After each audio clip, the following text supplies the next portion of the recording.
My friend, I'm truly glad you're here. You didn't stumble into this prayer by accident. God has gently drawn you here because He wants to meet you, not to correct you harshly, not to overwhelm you, but to restore you. You don't need to rush. You don't need to prove anything. Just be present. And before we pray, let's listen to God's word. The Bible says in Joel 2:25, I will restore to you the years that the swarming locust has eaten. Many of us already know this verse. We've heard it quoted in sermons. We've whispered it in painful seasons. We've clung to it when life didn't make sense. But this verse is not light or casual. It carries authority, compassion, and promise. God is speaking to people who have experienced loss, regret, delay, and disappointment. Notice something important. God doesn't say, I will give you something different. He says, I will restore. That means nothing was meaningless. Nothing was wasted. Nothing slipped beyond His reach. Let that truth rest on you. Now be honest with yourself, gently, not harshly. Do you believe God can restore everything you've lost, or only parts of it? Do you believe He can restore time, joy, faith, and purpose, or only circumstances? Not just what you say in prayer, but how you live when answers don't come quickly. Not just what you believe in theory, but what you trust in practice. Be honest with yourself. When no one is watching, where does your heart turn first? When life feels uncertain, what do you reach for? When obedience costs you something, do you lean in or pull back? Scripture shows us that restoration always begins in the heart before it shows up in life. One powerful example is Zacchaeus. He had wealth, status, and success, yet something inside him was empty.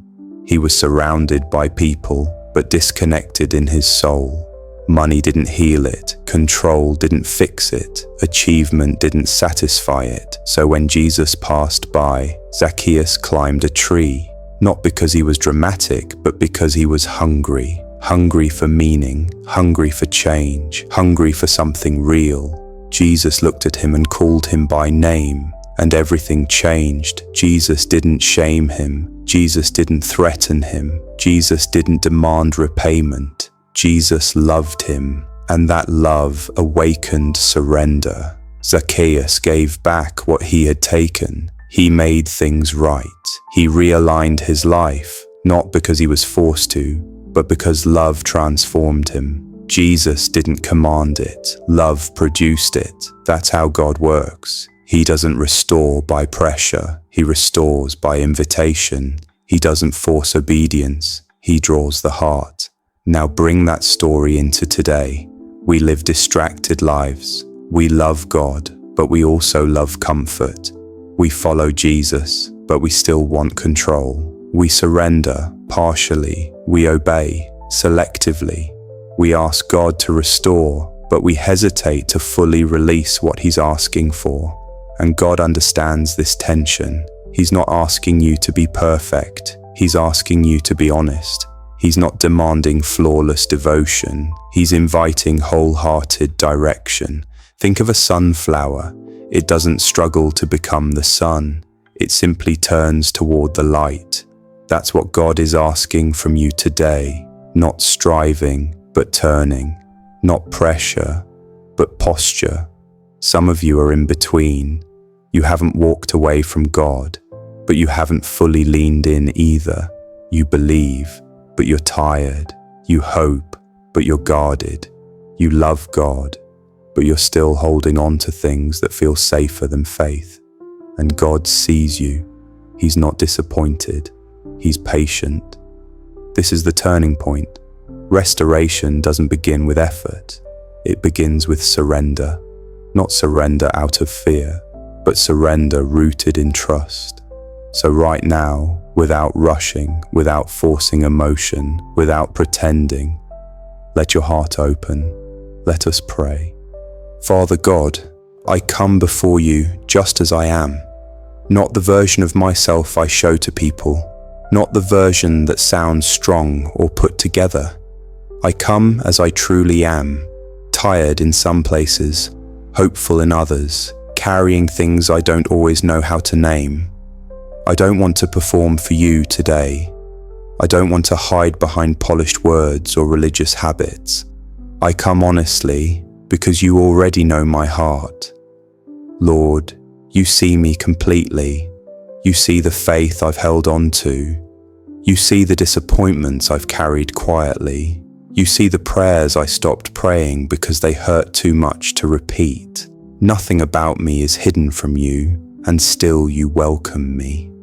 So today, Father, I slow down in your presence. I lay aside the rush, the noise, the pressure to have it all figured out. I choose to be still before you. I choose to listen. I choose to open my heart, even the parts that feel guarded. Lord, I confess that my love has not always been whole. I have loved you sincerely, but not always fully. I have trusted you deeply in some areas, while holding tightly to control in others. I have followed you with my words, but hesitated with my obedience. I have asked for restoration, but resisted surrender. I confess the distractions that have pulled my heart away, worries about tomorrow, regrets about yesterday, the constant pull of responsibility and comparison. I confess the moments when my attention drifted, when prayer became rushed, when listening to you took second place to everything else. Father, I confess selective obedience. I followed you when it felt safe. I delayed when it felt costly. I obeyed when it aligned with my plans, and hesitated when it required trust. Not with shame, Lord, but with truth, because I want to be free, not hidden. Search me, O God. Search my heart and know me. Examine my thoughts, my motives, my desires. Show me where I've settled instead of trusting. Reveal where fear has shaped my decisions more than faith. Expose the hidden places where disappointment has hardened me or where comfort has replaced calling. If there are wounds I've ignored, touch them gently. If there are habits that no longer serve your purpose, bring clarity. If there are attitudes that block restoration, soften my heart. I invite your light into every corner of my life. Nothing withheld, nothing protected, nothing defended. Lord, I don't want you to simply change my circumstances. I want you to transform me. I don't want surface relief. I want deep renewal. Cleanse my mind where it has been crowded with anxious thoughts. Renew my thinking where fear has replaced hope. Heal my emotions where disappointment has quietly settled. I surrender my thoughts to you, the ones that race ahead of me, the ones that replay the past, the ones that whisper doubt. I surrender my emotions, the joy, the grief, the anger, the confusion, the longing.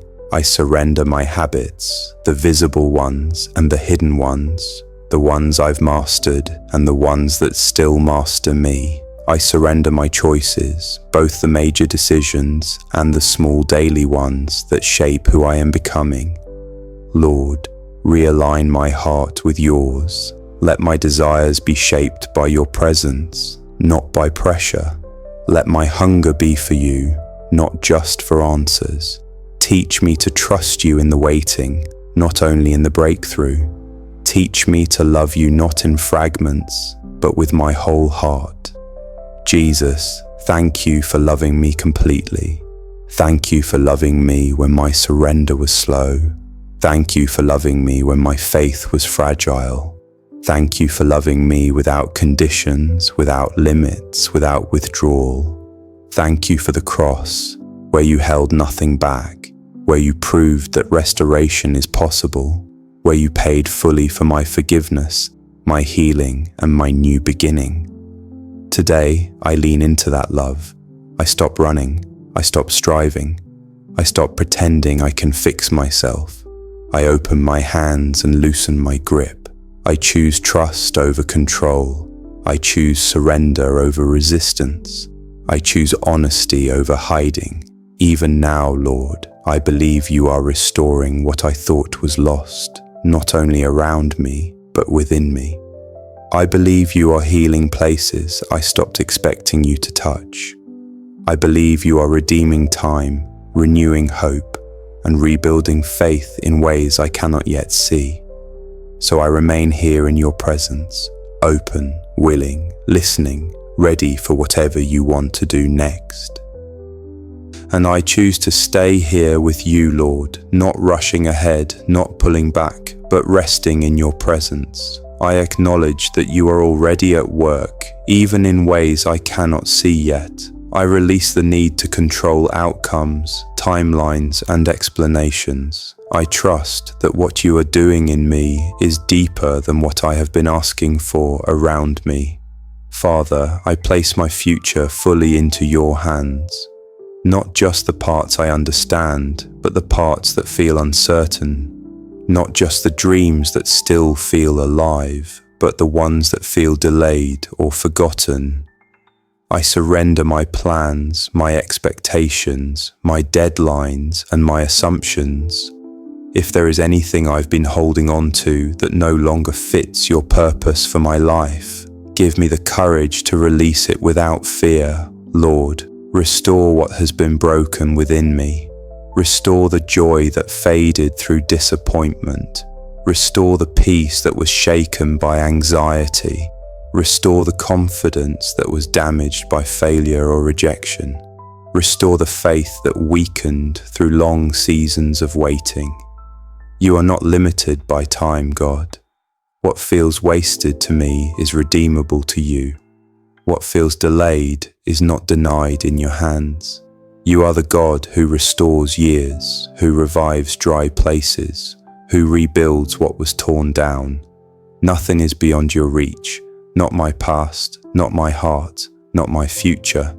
Teach me to walk with you daily, not driven by results, but anchored in relationship. Not chasing perfection, but pursuing faithfulness. Help me remain soft when life is good and steady when life is hard. When prayers are answered quickly, keep me humble. When prayers take time, keep me trusting. Holy Spirit, guide me today. Guide my steps when the way forward feels unclear. Guard my words so they reflect grace and truth. Shape my actions so they honor you. Align my decisions with your wisdom, not my impulses. Lead me gently, consistently, faithfully. Lord, I declare today that I choose surrender over striving. I choose trust over control. I choose obedience over convenience. I choose direction over perfection. I choose to keep turning my heart toward you. Even when the journey feels slow, and when I stumble, I will return to you. When I grow weary, I will lean on you. When restoration feels incomplete, I will remain rooted in hope, because you are faithful and you always finish what you begin. Thank you, Jesus, for your patience with me. Thank you for your mercy that meets me every morning. Thank you for your love that does not run out, wear thin, or walk away. I receive your restoring work in my life, spirit, soul, and body. I receive your peace. I receive your guidance. I receive your grace for today. I step into this day with expectation, not fear, with humility, not pride, with surrender, not resistance. I believe you are doing a new thing, even now. I trust you with what I see and with what I do not yet understand. So I place my life back into your hands, again and without reservation. In Jesus' mighty name, amen. My friend, if this prayer reflects your heart, type this declaration in the comments. Lord, I surrender completely. If you have a prayer request, share it below. I would be honored to pray with you. If this prayer blessed you, take a moment to like and subscribe, and come back tomorrow as we continue seeking God together, one morning at a time. God is restoring more than you realize. You are not forgotten and you are not finished.